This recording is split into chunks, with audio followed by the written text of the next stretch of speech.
Hello, hello, hello. I realized halfway through that I didn't need to have my headset in. Guess it's one of those days. I want to say hi to everybody first, because I know I'm really bad at it. Jamie, nice to see you. Marilyn, hi, Mr. Poet. Betsy, see you. Betsy, it is so nice to have you guys all here. So now we're gonna get into it.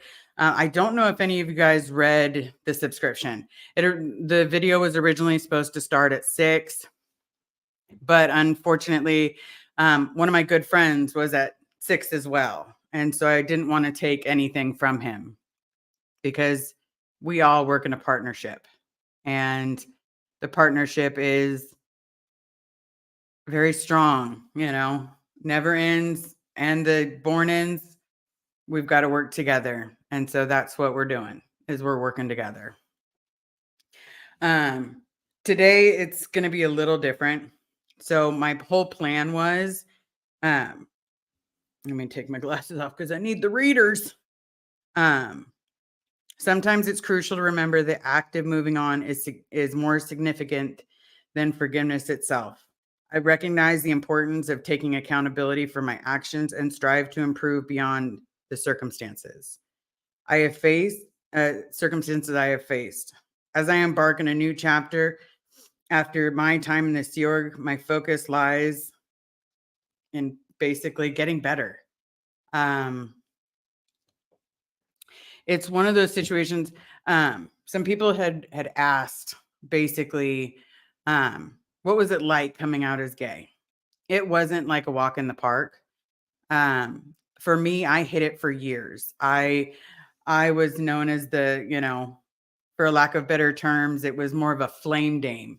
It was someone that everyone thought was gay, but I was hanging out at the gay bars. I was hanging out with gay men, but I wasn't ready to make the announcement to myself.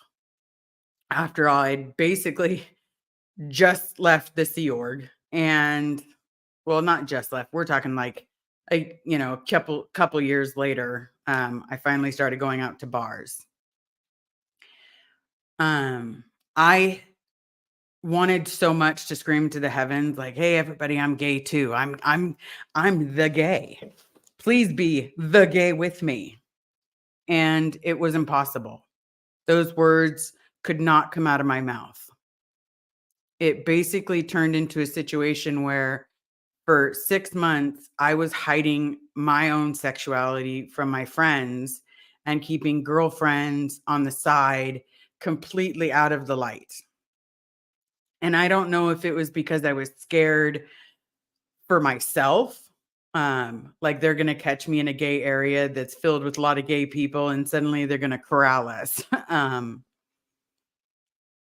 So I decided, you know what? I'm gonna tell everybody I'm half. I'm a half a straight, I'm a half gay. Together we make curvy, but realistically, no, no. More power to you guys. No, no. I tried very hard to do it, and there's certain times that people are good at stuff, and there's certain times people are not, and that was definitely one of those things I was not good at. Guys made better friends for me. They're amazing people, and I can admire them for who they are, and I could admire them for being just good. But in the meantime, what I couldn't do is pretend to be something I'm not. So I told my friend Ken, I was like, "Oh, by the way, I'm dating her." And he's like, "Oh, so you are gay." Surprise. Like the jack came out of the box. I'm gay. It's one of those situations where even my friends didn't know. And the girl kept adamantly saying that we're going to get married, we're going to live together. And it was just freaking me out. I had a U-Haul lesbian, basically. She wanted the whole kit and caboodle all at once. And I wasn't prepared to have the conversation with my family again because the last time I tried to have the conversation, it turned pretty ugly. Um, I don't know if it turned pretty ugly.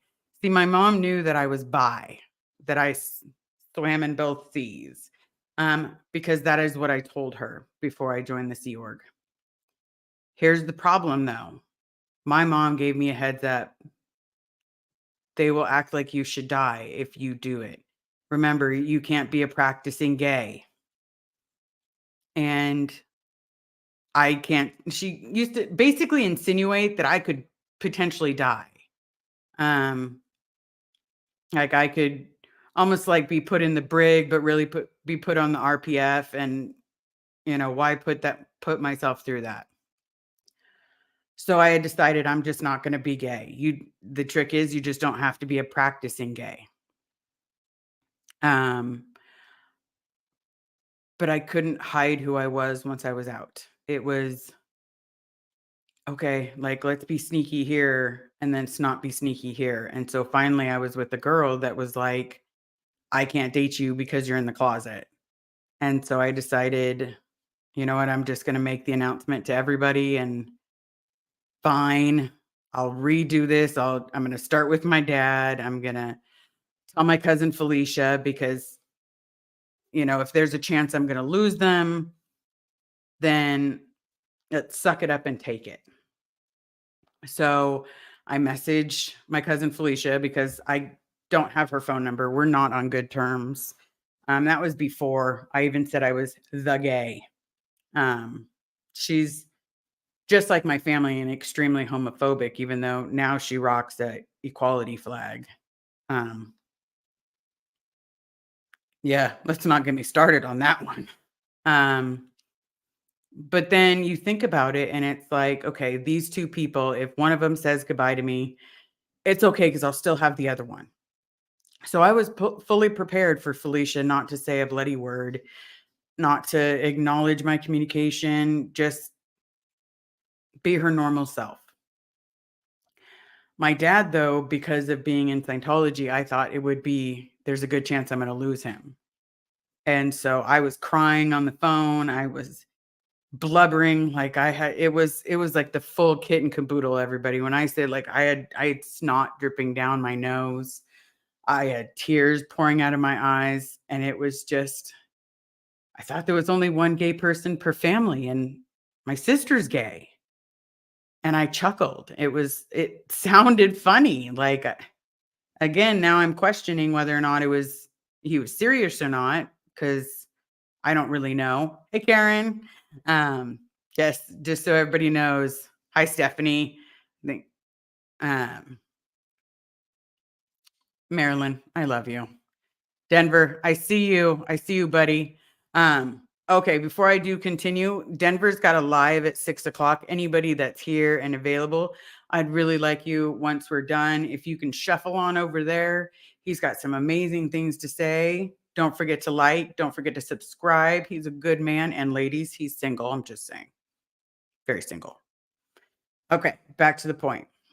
So I'm crying, and then my dad makes me laugh. And we continue talking like as if nothing bad happened. It's one of those situations where I was almost blown away, because if this is how easy it is, everyone's going to be this easy because my dad is a Sea Org member and being gay is a giant, giant no. Um, Willie Weed, I love your name. I just love your name. I'm just going to say that now. I love your name. Um, Ray, nice to see you here. Thank you so very much. Clearwater Chad, hey everybody. Um, but so going back to the story, my dad and I have this very good conversation where he makes me feel like it's going to be wonderful. And then he says, I'll talk to you again soon. I was blown away. Like, okay, I thought there was a chance I could lose both, but I'm only losing one. It's fine. It's fine because her and I aren't friends. We're not like we're related by blood, but is what I think of her. I tell you. Like, what is the name I gave her? That's right. Bye, Felicia. So turn around and it's just okay, now it's time to tell the rest of the family. Now it's time to just be. And nobody believed that I was gay. because I had 3.5 feet of this pretty natural highlighted hair. Um, and I wore girl clothes. Like I wore the um the low cut tank tops that showed off like way too much of your chi-chis whenever I was around my family. Um, and then I decided, okay, well, if you're not going to understand that I'm gay, I'm going to show you. So I went over to my friend and I cut off all my hair. I then had an inch of hair everywhere, and that's it. That is all I had. And thank goodness my friend, um, one of her best friends worked for a wig company or weave or I think it's wig, and her daughter was losing hair because of chemo. So I'm like, you can have all my hair, just take it. And so she actually made a really cute little wig for her, and I thought it was the cutest thing ever. Um, so my hair got a good use out of it. Um,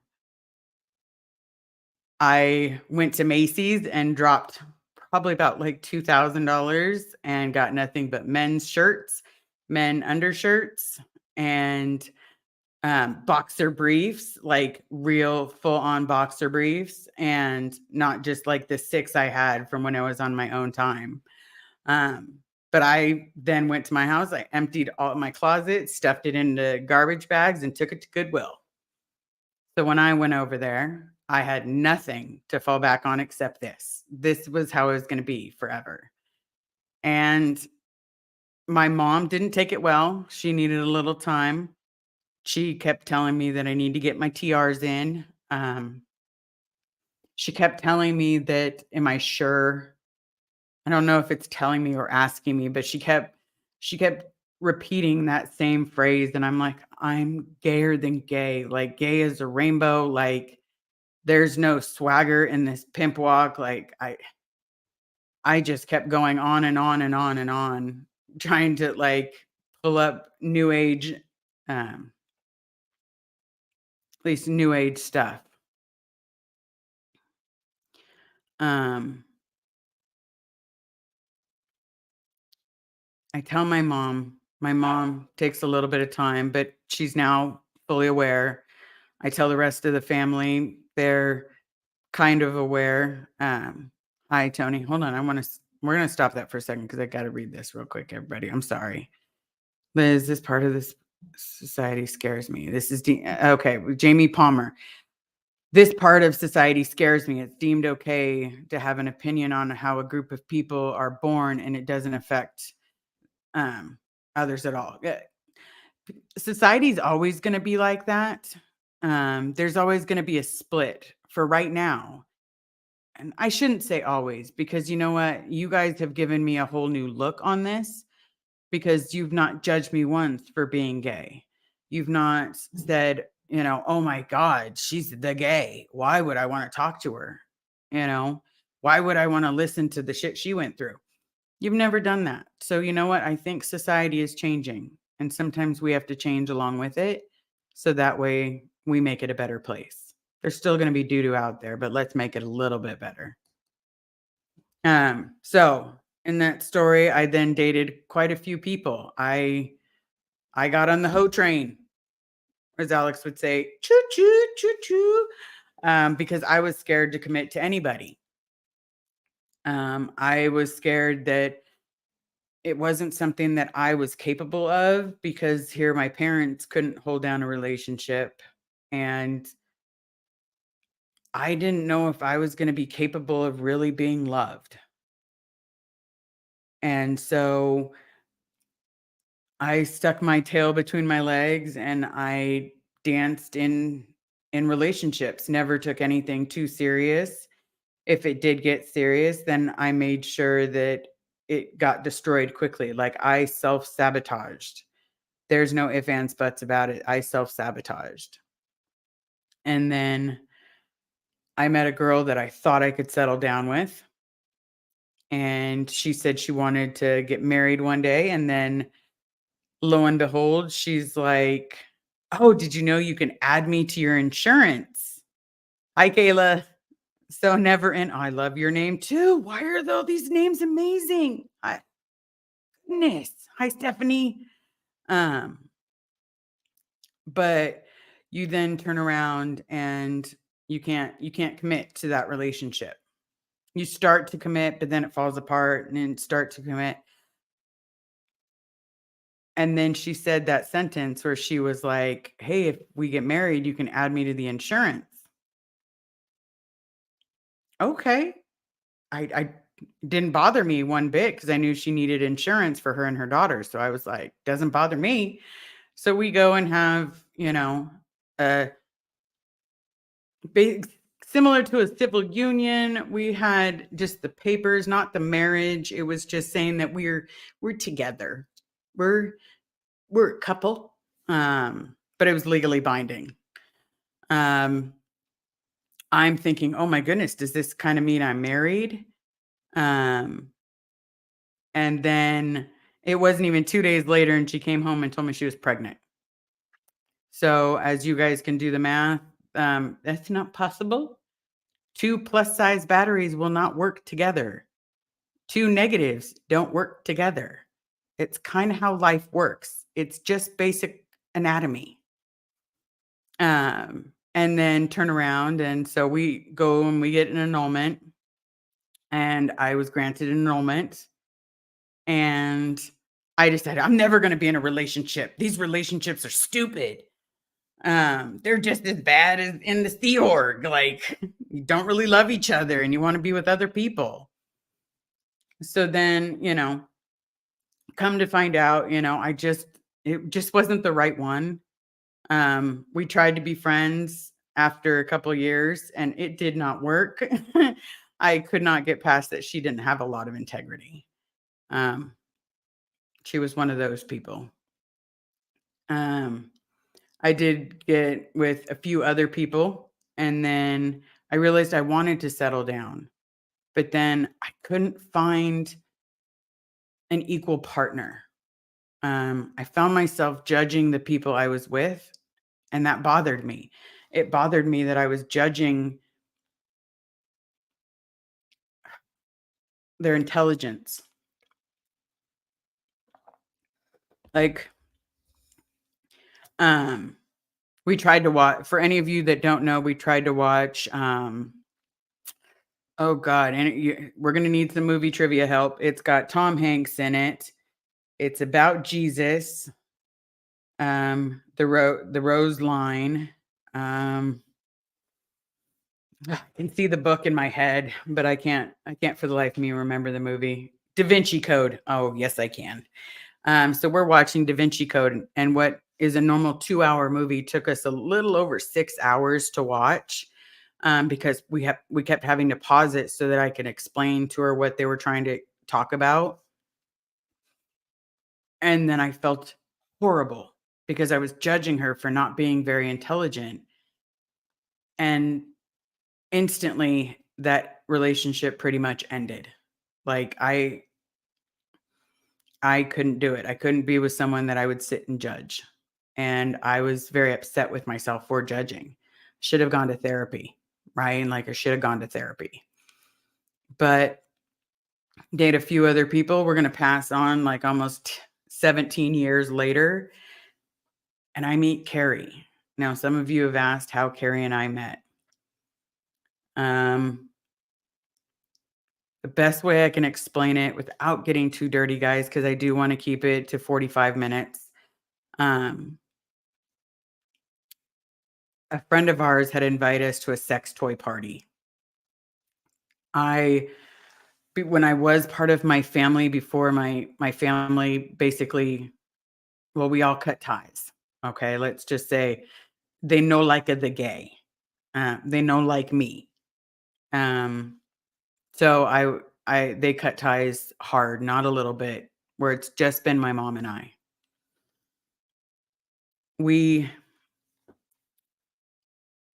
as a family, my grandma used to talk about doing a lot of donation stuff, donating to St. Jude's, donating to all of these charities. She belonged to a charity called the Casa in Sacramento. And so we used to donate money to my nana and grandma used to donate money, and that they'd like, I don't know if they'd pick a full floor or anything, but they would pick a group of people to get presents. So that way on Christmas morning, these people had presents. And so I was no longer allowed to do that with them. So the best way I could explain that I did it is I just went earlier than they did. Um, I picked the children's unit because that's where I wanted to be. And so the day of the party, without getting too lost in that story, because if you ask me about volunteering, that brings me a big giant cloud of happiness. Um, I had to drop off the presents for that ward, and then I booked it as hard as I could and as fast as I could so that I could make it to this sex toy party that I really didn't want to go to because I didn't know the girl very well. So now I'm at the party. I'm at this party from hell. I don't want to be there. I'm the only gay person there, like talk about token gay friend. Um, and I'm sitting there like, I know one person. I know one person kinda. And, I try to make a couple jokes and then I ask a serious question. And two of the girls are like, oh my God, like that is a stupid question to ask. Like, do you not know anything about anatomy? And I'm just like, I'm gonna fucking punch you. I'm I'm gonna punch you. But I didn't actually say that. I thought it because at that time I had a very hot head. Um, and so I decided to go take a walk outside. And I was trying to talk myself into staying. I was trying so desperately, like, don't be disrespectful, keep your integrity, keep, you told this person you'd be there, and here I'm in my head, I'm going through ways that she can order, I could throw some cash at her and be like, here you go, order yourself something. I'm good. Um, And then Carrie walks out and she's the cheerleader, like, "Hey, can I get a cigarette?" And I'm just like, "Yeah, go, pretty girl, pretty girl." And suddenly I wasn't thinking about leaving. I was thinking, "Oh my God, like she is bloody gorgeous." Um, so needless to say, after like 2 hours of conversation with Carrie, I find out that she's in a relationship, but now she's snockered. Um, So I decide, you know what, you're too drunk to drive. Why don't we go get some dinner? And I was still trying to be sly, ladies and gentlemen, but I was being sly with friendship at that point because I don't believe in cheating. I think that's the most disgusting thing people can do. Um, I know people have done it. It's just I there's a lot of pain that comes along with that. So I watched my grandma do it. No, I'm good. Um, Turn around and we're in this restaurant and she's like, "Have you ever had an Eskimo hug or no, a koala hug?" My bad, because she's probably gonna listen and get so mad that I called it an Eskimo. It's called a koala hug, where she does this little running jump and then wraps her legs around my waist and just gives you this big giant hug. And I'm floored. Like that was the best hug anybody's ever given me in my entire life. Like all of your body was hugging, like the whole body. And so I was then from that moment, I was in love. This was like if like there was such thing as little gay rainbows going off around my eyes. Yeah, that was totally me. I was just, "You're so pretty," and but she was in a relationship. So oh, honey. Didn't know you were here. So anyway, I proceed to try to be friends with her for a couple months. And after like 6 months, I was getting pretty close to giving up because she wasn't responding to all messages. It was like a once in a blue moon, she would kind of respond. And so I was getting pretty close to just giving up on being friends with her. And then one day she messaged me and she's like, "How are you?" And I was just, "I'm wonderful." And no, I was literally at the gym at that moment in this weight loss journey I was on. And so we chit chatted for a little bit and then, you know, then it continued to chit chat for a little bit. We didn't talk for a couple months. And then I messaged her one day and said, "Hey, how are you?" Because again, this whole time I was thinking about her, but I was trying to be the, we can only be friends. Oh, God, heart. Twist. Um, she's like, I just had a really bad breakup, and it was really bad. And I was like, I'm so sorry. Like, I'm sorry you had to go through that. And we chit chatted for a little bit, and I knew instantly. I was like, she's single, but she has a bad breakup means no, no.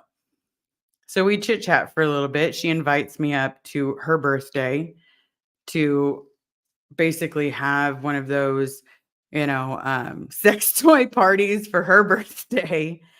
And I so badly just wanted to talk to her, sit on the couch with her, but someone else was definitely trying to get into my pants, and it was creeping me out, because the girl was, she was just flirting a lot harder than I'd ever been flirted with, and turn around, and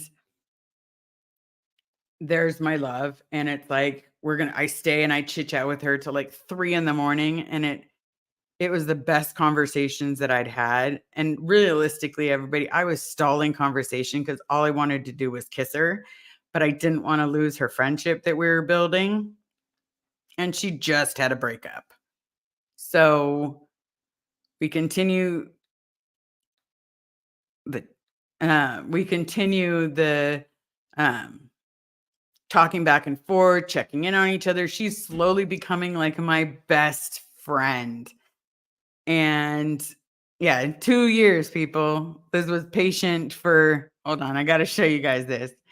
2 years, people. Liz was patient for 2 flipping, because I don't know if it's enough time, years, and we became best friends, and then, well, here we are. That's right. Here we are. Um, and so the point of the story is I had to forgive myself for hating myself for being gay. I grew up in a world where being gay was wrong. And then when I left that world, it was wrong again. And so either which way, I had to seek help, and I had to lay off the liquor, and I had to do a lot of things to get my head clear. So the point of this story is forgiveness is something that you get over time. But I have to forgive myself first because I took a lot of that on. I must have pulled that in. Oh, I caused her to hit me. And the only way that you can learn to forgive someone is if you forgive any part of what you had in it. Now, I'm not saying I was really responsible for everything in my life, but I took it as my responsibility. So once I let go of it being my responsibility, it's become easier to let it go. Um, and so my big topic here isn't, well, I mean, it's always going to be about Carrie and I, but my big topic is I didn't have it easy when I left this year because I still believed. From the time of me starting this story 20 minutes ago, 25 minutes ago, till now was a 20-year span. And those were just little pieces of my 20-year span. I had to forgive myself for hating being gay. And once I was able to forgive myself, I truly found the person I'm supposed to grow old with. And being in Scientology, it doesn't make you hate so much as you hate everyone outside of you. This is their fault. Now, nope, this is my fault. This is my fault. And you really start internalizing your hate. Um, and it becomes this weapon inside your heart where you hate yourself so badly. Now I'm seeing a therapist, I'm seeing a psychiatrist, and I'm talking more than I ever have in our relationship.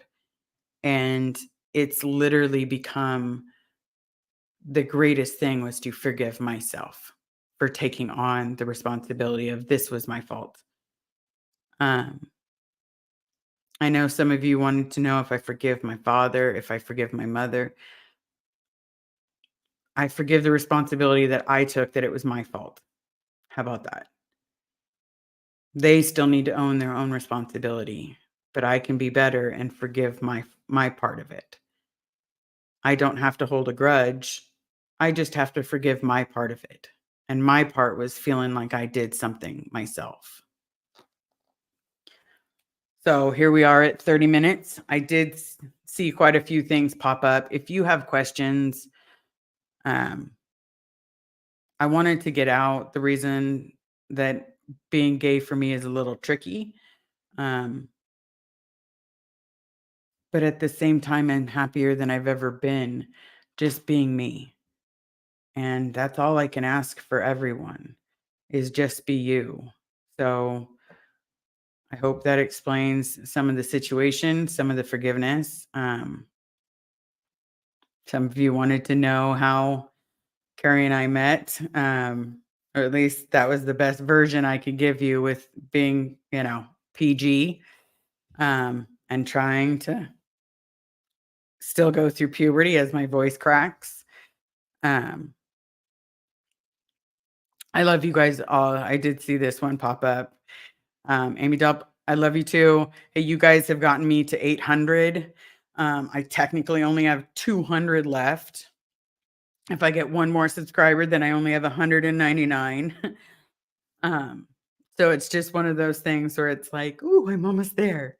I did reach the 3,000 watch hours. So now, Miss Marilyn, I am at the first tier, if you may have to explain this to me.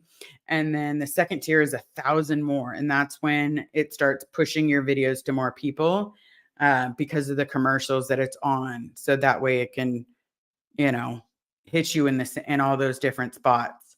I may do a live tomorrow. I was gonna wear my onesie for this live, but then I decided because I was hopping on with Vaboop and Alicia, I decided I was like gonna wear it earlier. So you no, I didn't stream it on my channel. So I do apologize.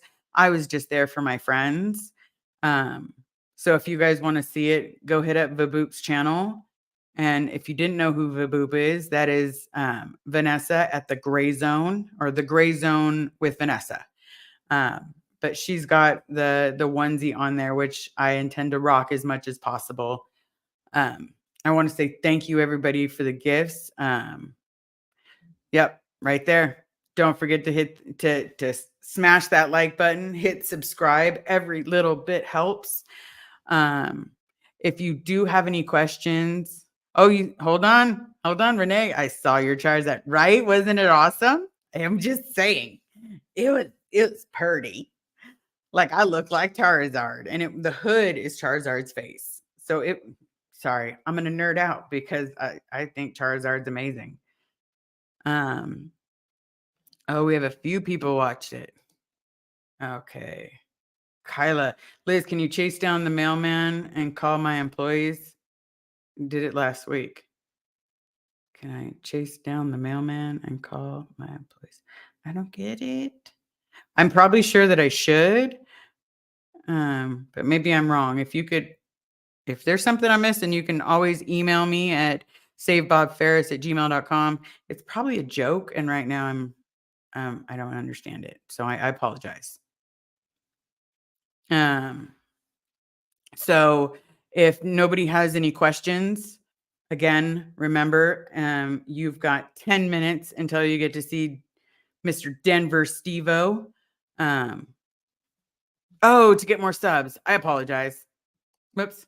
There we go. To get more subs. I love that picture. That is like such a cute picture. I'm just saying. I'm a blonde hair, blue eyes. Hold on. We gotta put that up because you know I keep getting told it's not natural to have blonde hair and blue eyes. You know, I'm like, "Oh, sorry." Like that's the only one I've got. It's the one I was born with. Um, oh, when is my birthday? I am an Aries, everybody. I am an Aries. Um, I think Marilyn remembers my birthday, but I'm not sure. Um, but it is April 9th, in case Miss Marilyn forgot. It is April 9th, 1980. Um, so I'm excited for this birthday. I'm excited to celebrate my dad's birthday on 11/23. Oh, I got a comment. Liz, I've been following you in support, fellow lesbian. I can see how much you've grown confidence online. I have, because I pretend like I'm talking to each one individually, or like if like I'm not talking to a group, but I'm talking to one person, and then we're just having a good conversations between friends. And so hopefully that makes it a little better, because that makes it a lot more comfortable for me. Oh, I see that we got another Aries in the house. See? Or would that make you a Taurus? Or you're on the cusp? Betsy, blue-eyed, red hair. See, most people have blue eyes and red hair. I've heard that. I have heard that that is common. Okay. Renee B, Liz, I need to send your pictures of my daughter. It was um pictures of my daughter. It was the Pokemon themed interview with small convertibles. She wore a Pikachu costume. Oh my god, that's amazing. You are more than welcome to send me pictures, and if you ever have questions on Pokemon or values, definitely let me know. I can point you in the right direction. I just did a counting of my standard cards, not just my big cards, but my standard cards, and it was like $390, and just some standard cards that had gone up in value. So, that was super exciting. Um, I'm telling you. Okay. Oops, I'll go right back to it, Kayla. Liz, you tell me your exact time of birth, city. I could check. I have no idea, to be completely honest. I know that sounds really bad. I was told that I was born in Sussex, um, so which is in England, and I don't know what time, because sometimes my mom would be like, "Oh, it was 3 a.m. Oh, it was 2 a.m. It was quick birth, and then it was long birth." And yeah, I don't know. I really like, it drives me nuts. Like, I think they've got Alzheimer's or something. Okay, March 26th, Aries in the house. I love it. I'm not good with the astrology stuff, to be completely honest, but my friends used to be like, "No wonder you have a hot head. You're a ram." I'm like, "Okay, sure." It's not from growing up abused or nothing. Screw that. It was my destiny. People crack me up.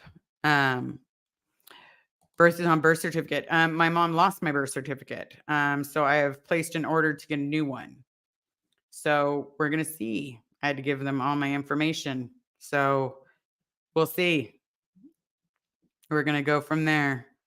Because right now, before all this started 2 months ago, I literally had different ideas of my birth location, and a lot of things have changed because of coming out and starting to speak. All of a sudden, new things are coming out. So,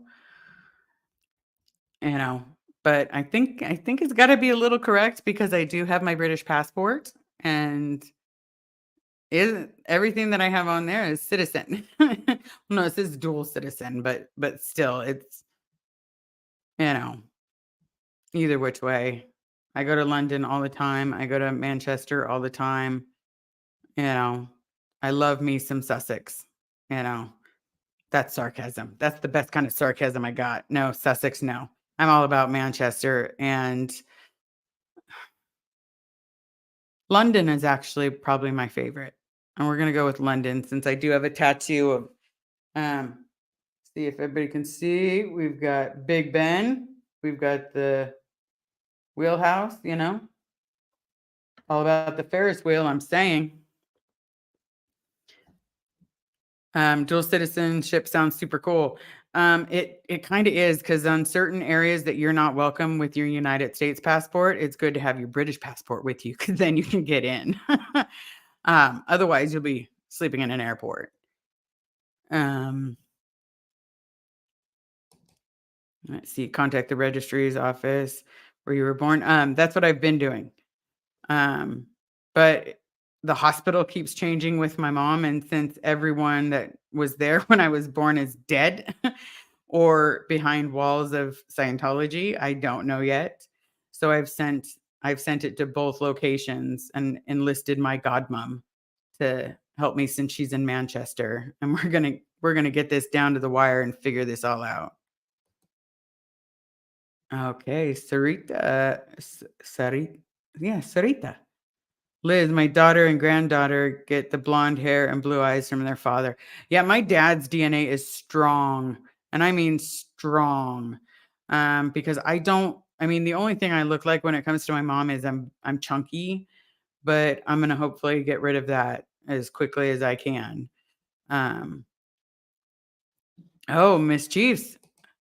That sounds super sweet because it would help me, but my godmom is actually gonna be checking that out. I appreciate it though. Um, because it'll help get the information out there faster.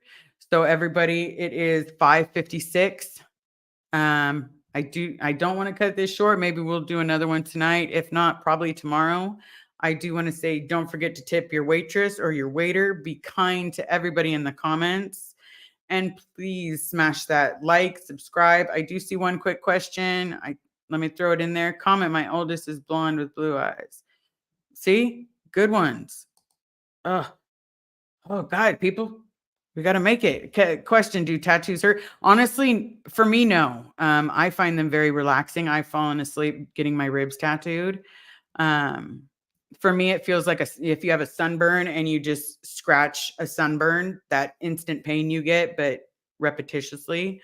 But anyway, um, smash the like, hit subscribe, and please go to Denver Steve. It's got Xenu Nation going on. Please, I'm going to see you guys all there, and I will see you tomorrow. Thank you for streaming in with me, and I'll see you guys again.